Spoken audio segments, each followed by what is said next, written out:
activist athlete on the front.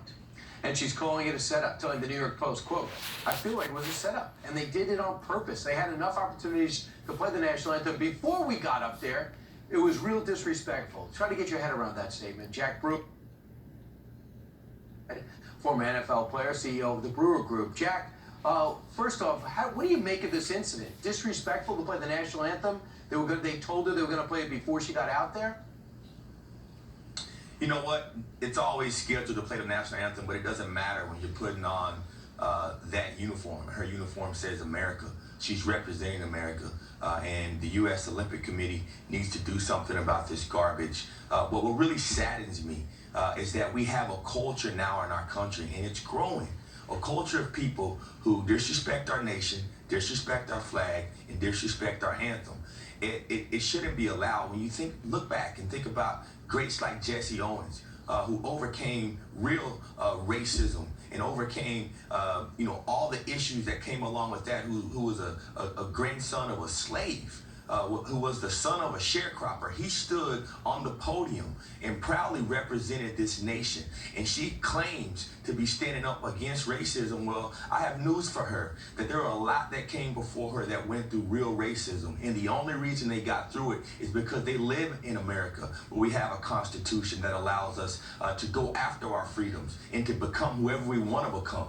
And we need to start to educate these athletes. We need to start to educate these youth that are being indoctrinated now in our schools, being indoctrinated by this liberal media, and that are starting to hate this country. We have a massive divide, and it's not because of President Trump, it's not because of conservatives, it's not because of the patriots in America, it's because of this leftist mentality that doesn't appreciate what this country has done for them, allowing them the freedoms to be able to go out and participate in sports like this. As a black woman, so many black women have gone through so much to even be able to get into this situation. And so she's being completely disrespectful for all those that have died for us. And I'm just sick and tired of seeing it. So she just tweeted this out this morning, and I'll share it with you.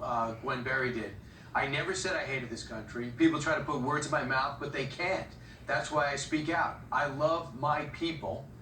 All right, that's how she stands. The USA Track and Field statement made this statement. The national anthem was scheduled to play at 5:20. We didn't wait until the athletes were on the podium for the Hammer Throw Awards. The national anthem is played every day, according to a previously published schedule. So the fact is, I'm not worried about the semantics of this or the schedule. The fact that she feels this way. And I think that an IOC passed a rule. Nobody can protest their flag on the podiums. They just made that a universal rule. What's going to happen if she places and she does it again on the international stage?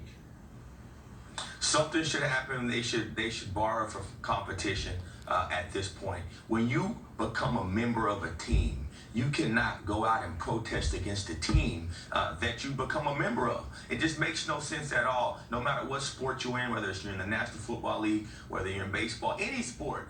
Just the fact that we're having this conversation is ridiculous, and I think I'm glad that the International Olympic Committee did step up and make that rule, but they can't force these athletes to do it once they get on the stage, and they need to do something that has some real repercussions. We're going into a time where our Olympics team is probably one of the strongest we've ever had.